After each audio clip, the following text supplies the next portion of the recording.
અમારા election ward number 1માં નિજામપુરા સ્મશાનની બહાર Vishranti park સોસાયટીની બાજુમાં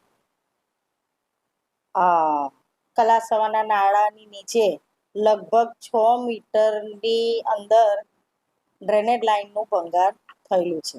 આ ડ્રેનેજ લાઇન ડેમેજ થઈ હોવાના કારણે આજુબાજુની જે સોસાયટીઓ છે, સંતોકનગર છે, પૂર્વમ પાર્ક છે, પુનિત પાર્ક છે, વિશ્રાંતિ પાર્ક છે, બેંક ઓફ ઇન્ડિયા સોસાયટી છે, તમામ સોસાયટીઓના જે પાણી છે એ પાણી આજની તારીખમાં પણ ગટરો ઉભરાય છે, બહાર પાણી આવે છે. અમારી પહેલેથી આ બાબતે ગંભીર રજૂઆત હતી, કારણ કે એક તો લોકોની લાગણી દુભાય છે. સ્મશાનની બહાર પગ પલાળીને જવું પડે સ્મશાનમાં, એવી પરિસ્થિતિ હતી.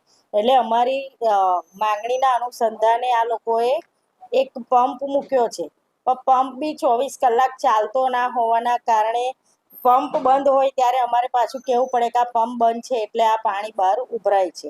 અધિકારીઓ ત્યાં સ્થળ તપાસ કરે છે, ડ્રેનેજ પ્રોજેક્ટના અધિકારીઓ ત્યાં જાય છે, પણ કામ કેમ નથી કરતા? મેં 67C3 હેઠળ કામ કરવાનું આજે 2 મહિના પહેલાંનું કીધું છે, કામ કેમ નથી થતું એ પ્રશ્ન છે. એટલે આજે કમિશનરશ્રીને મારી રજૂઆત કરી છે કે હાલની અમારા વિસ્તારની બદતર પરિસ્થિતિ ચોમાસામાં કેવું થશે એની ચિંતા રાખી છે, અને તમે પણ રાખો. અને આ કામગીરી તાત્કાલિક ધોરણે જે રોડની નીચે 6 મીટર નીચે ડ્રેનેજ લાઇન છે એની દુરસ્તીનું કામ તાત્કાલિક ધોરણે કરાવો, અને આ જે અત્યારે પરિસ્થિતિનું નિર્માણ થયું છે એનું તમે નિરાકરણ લાવો, તો ત્યાંના રહીશો ચોમાસામાં શાંતિથી રહી શકે. બાકી ચોમાસામાં ઘરમાં પાણી ગટરના જશે એમાં કોઈ શંકાને સ્થાન નથી.